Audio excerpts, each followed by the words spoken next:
Swayam Prabha. Digital India. Educated India.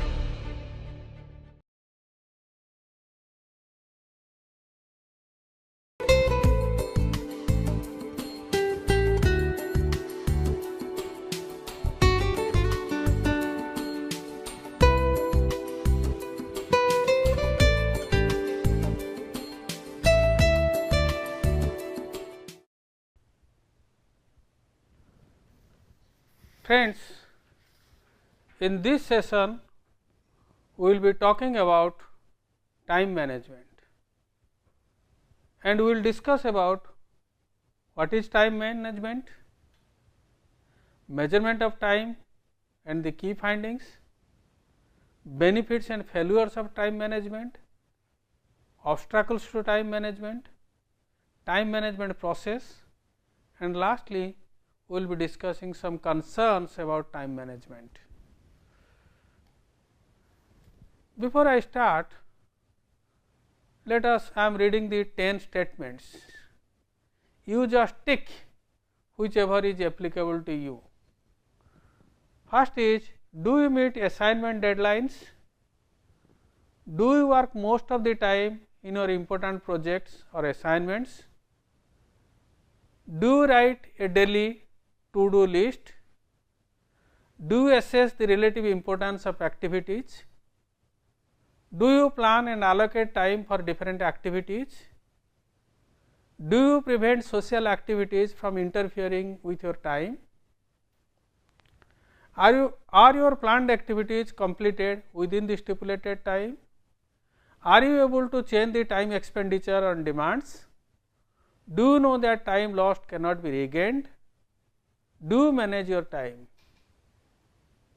How many ticks you have got? For every tick you assign 1 point.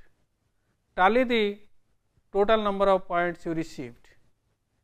If you scored 7 to 9, you are doing well in time management.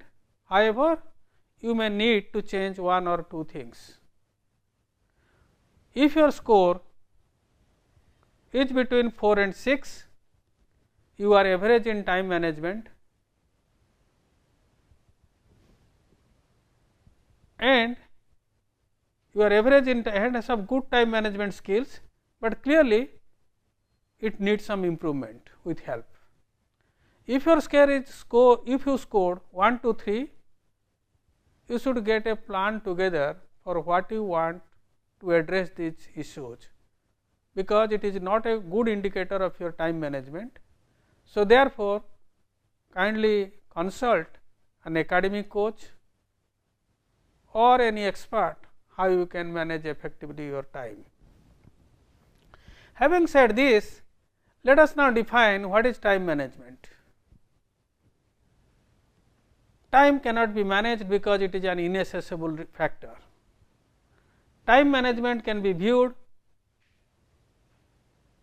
as a way of monitoring and controlling time. In this regard, it would be more appropriate to speak about self management with regard to performance of multiple tasks within a stipulated period of time or within the certain time that is available to you. But self management has a different meaning.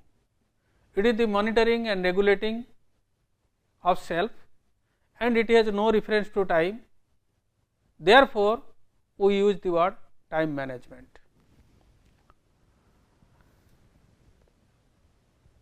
Lakin, who suggested that time management involves the process of determining needs, setting goals to achieve these needs, prioritizing and planning tasks required to achieve these goals.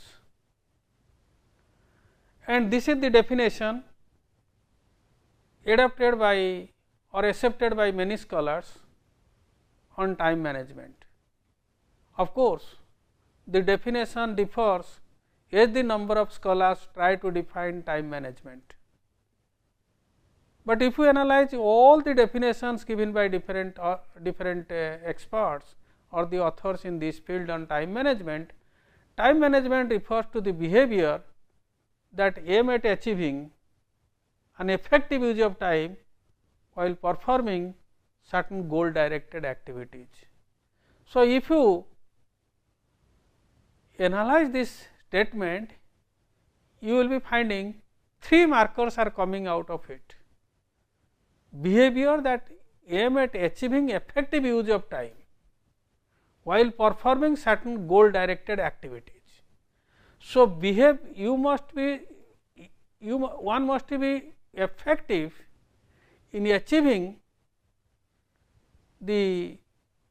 be effective in achieving the use of time while performing certain goal directed activities. That means, first one is that one must have self awareness of one's time use.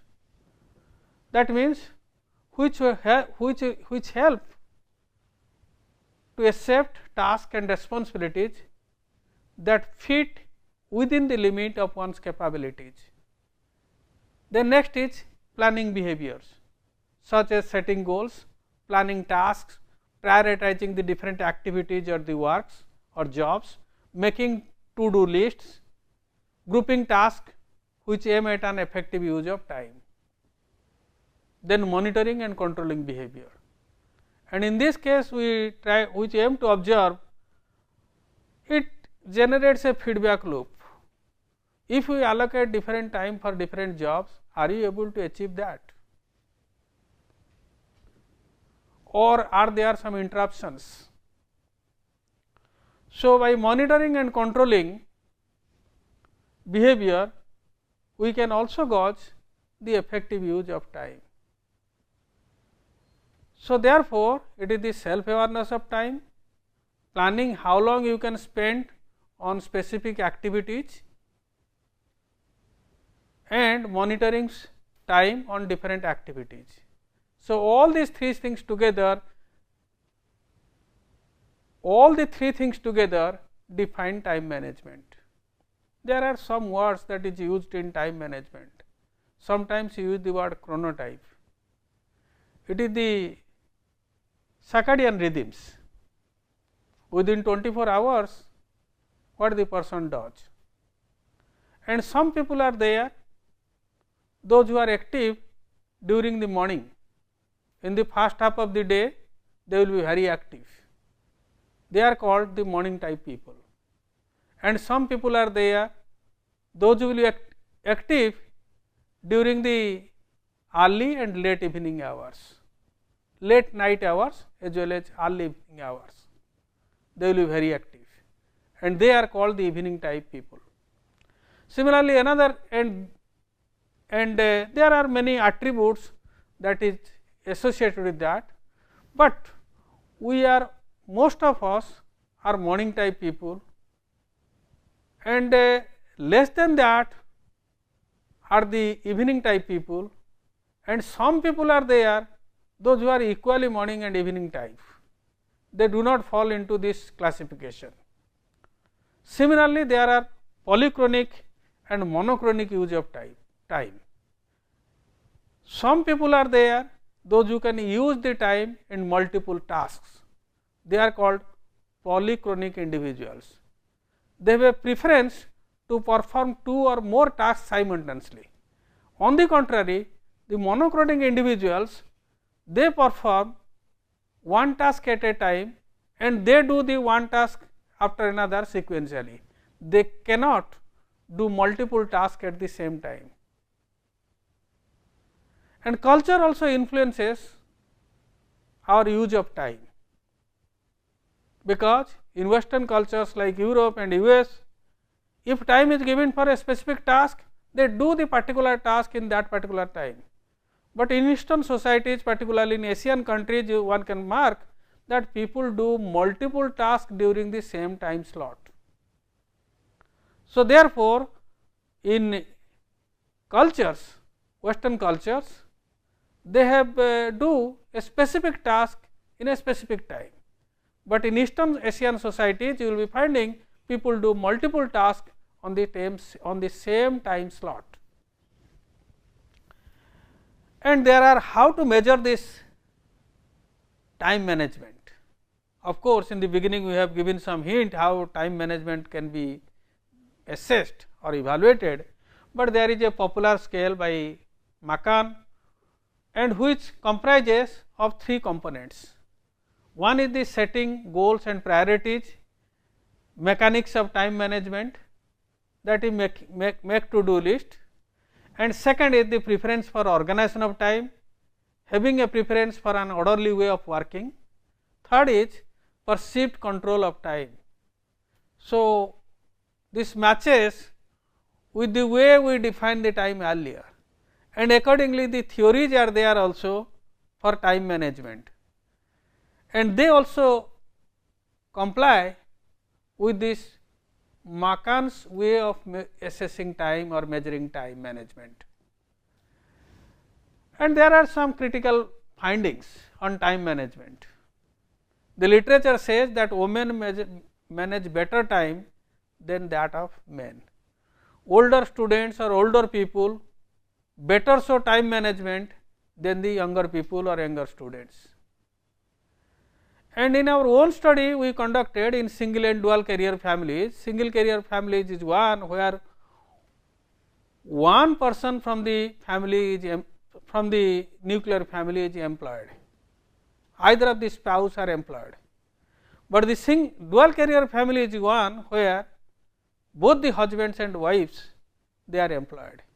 Studying the wives in single and dual career families, we found that wives in single career families and husbands in dual career families are more polychronic. That means, wives in single career family within the same time slot they do many activities, whereas husbands in dual career families in the same time slot they do many activities. And short range planning, also time management attitudes were significant predictor in cumulative grade point average, and it accounts more than that of the scholastic aptitude test score. That means, given that fact that you have short range planning and good time management attitudes, more likely your academic performance will improve. Either you manage the time or the time will manage you, because it is a scarce resource. Once it is gone, it is permanently gone. Students who perceive that they can regulate their time or control their time as per the demands of various activities, they reported significantly greater evaluation of their performance, greater work and life satisfaction, less role ambiguity, less role overload, and fewer job related tensions and somatic tensions. That means, effectively managing the time will lead to not only higher performance, greater life and work satisfaction, but also to less stress and less role ambiguity. And when the literature were collectively analyzed, it was found that time management also relates to performance, but the relationship is weakest, it is not strong. It was the weakest relationship, whereas the strongest relationship was found when time management is proper, then it reduce the stress or decrease the stress. And it has been found also, given the time management training, it also increases the participants self reported time management skills.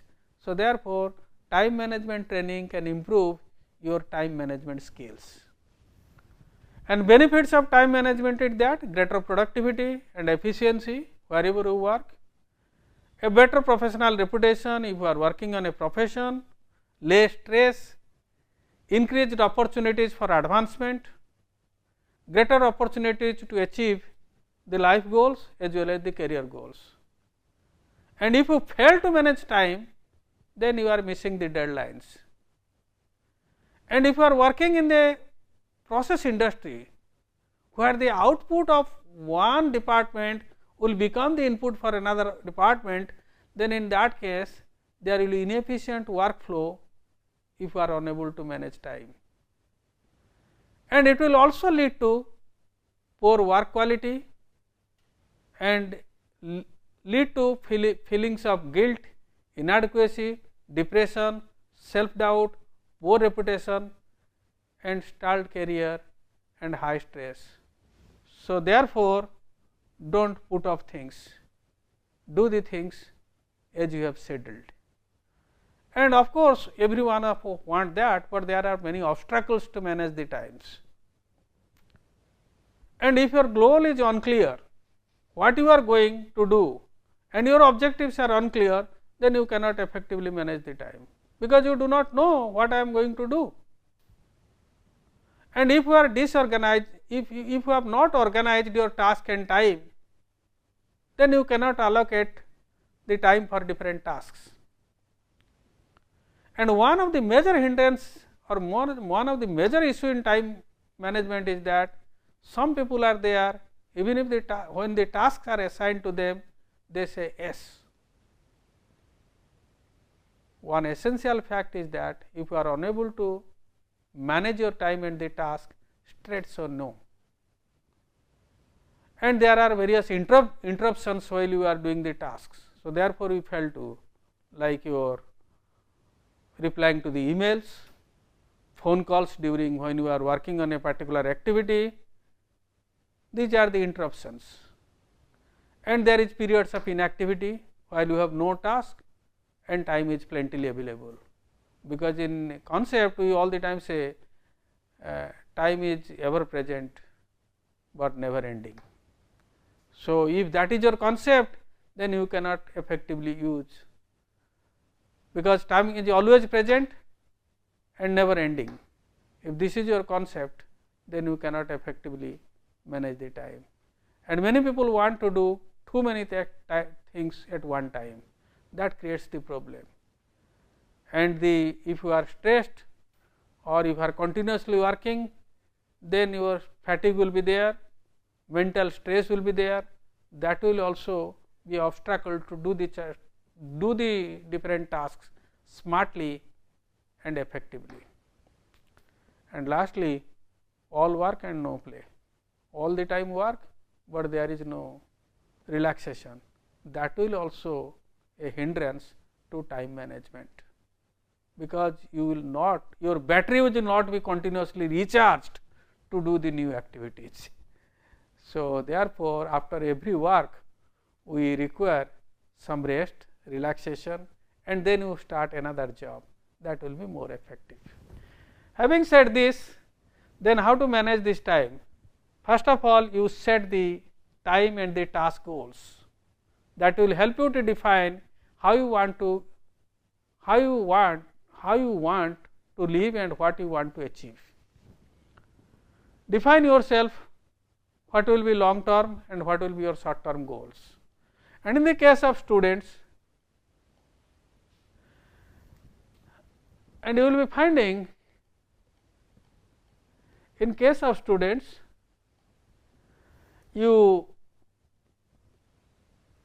identify the best time of the day, study difficult or boring subjects fast, use the same place to study every time, use the library or the location within very little distractions, avoid distractions, use a waiting time to study, and that treat profession or school as a full time job.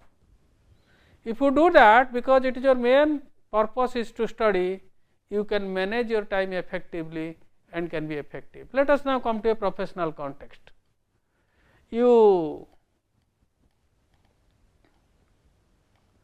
That is, we are mentioning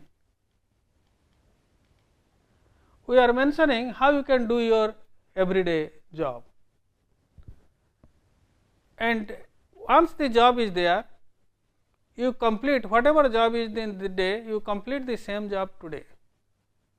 Not doing a job means a debt unpaid, and it will, if you do not do the job, then there will be pending jobs continuously, and the pending jobs will put the stress on you.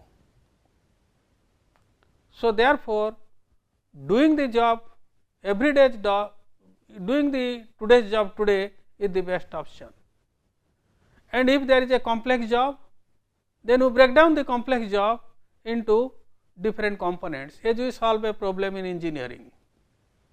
If a engineering problem is solved, then the entire problem is to decompose into various components.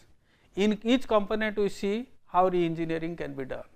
Similarly, if the job is very complex and integrate, decompose the job into different components and complete each component of the job or handle each component of the job daily as you schedule.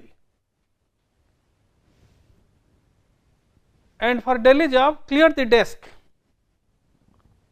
clear the desk of all papers every day except those relating to your immediate job. List the jobs to be done in that particular day or prepare a to-do list. And if possible, when you are preparing the to-do list, if some jobs can be delegated to others, you can delegate the job to others. But at the same time, you have to see the person to whom you are delegating the job, he must have the ability and interest to do the job. And at the same time, when you are delegating a job, there may be some other persons or resources associated with doing the job. So, inform the persons and also arrange the resources, so that the persons can help the doer as well as the resources can be there for the delegatee. And once the job is assigned or delegated the jobs to others, to another persons, you also monitor, because monitoring and reminding is very important, otherwise it will be never completed. Doing the job will lead to their self growth and development.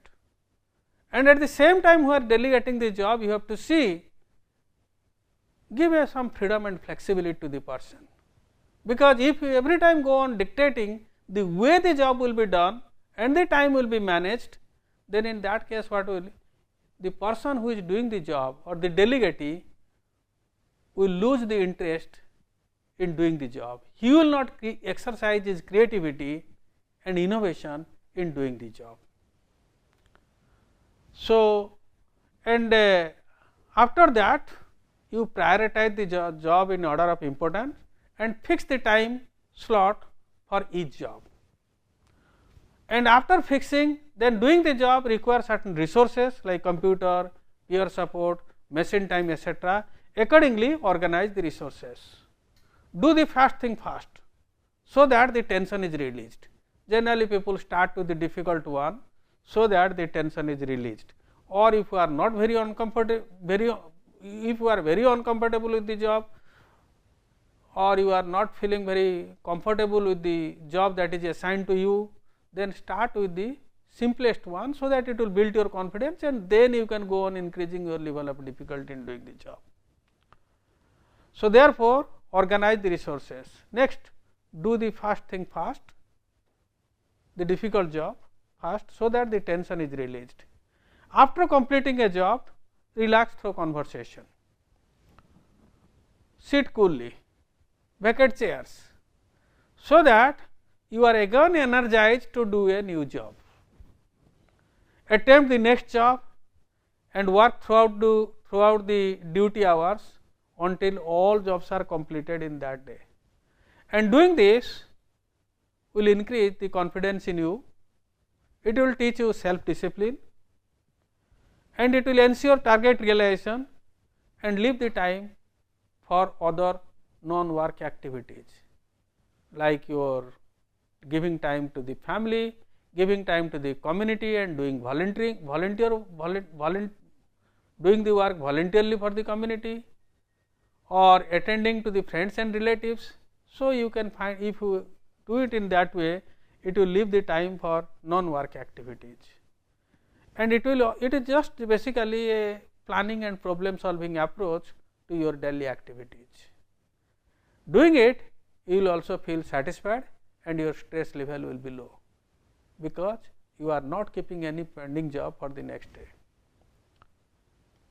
And while you are doing the job,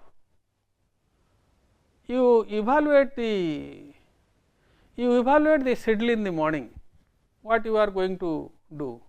Again at the end of the day, you also evaluate and reassess That means, in reassessing what we are going to do, is what I am doing, working.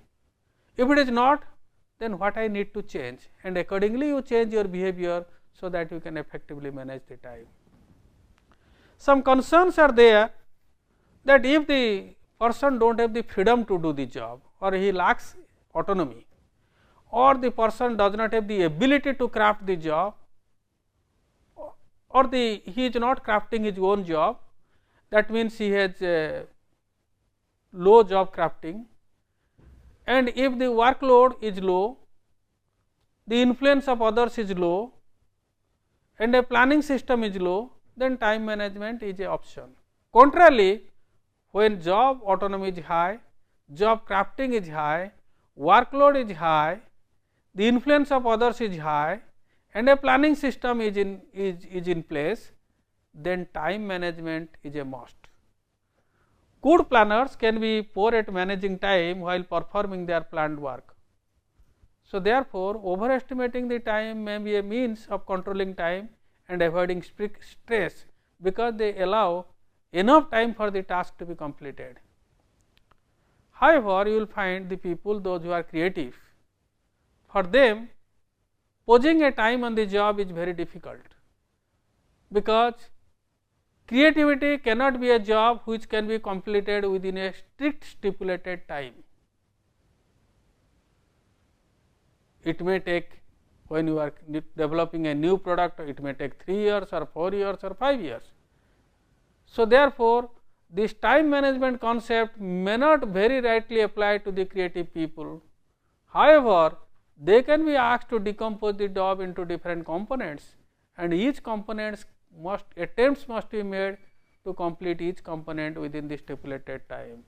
There are some concerns. If you look into the time management matrix, then you have to see that what is urgent and important, that must be tackled fast. That is crisis, pressing problems, deadline driven projects, meetings and preparations. These are most important and urgent. In one axis you take urgent and non-urgent, another axis you take important and non-important, like 4 cells you are getting. The most important cell is with the jobs which are important and urgent to you, others are not so important. Lastly, you see exercise. This is called rock and bucket for time management task, and there are 5 elements here. One is bucket, some big rocks, some small stones, some sand and water. The bucket is your available time. The rock, stone, sand, water, the 4 elements except the bucket are your task. Put the big bucket, first you have to complete the task, and in order to complete the task, you have to do a lot of small jobs here and there, so that the job will be completed. Put the big rocks in the bucket. Is it full? The answer is no. Put the small stones in around the big rocks. Is it full? The answer is no. Put the sand in and give it a shake. Is it full? The bucket is full. The answer is no. Put the water in. Is the bucket full? Yes, now it is full. The lesson we learn from here is that unless you put the big rocks first, you won't get them in at all. In other words, plan time slots for your big issues before everything else, or the inevitable sand and water issues will fill up your days and you won't feed the big issues in. Note that big task is not necessarily a work task, it can be a holiday, and then you think how you manage time. Thank you.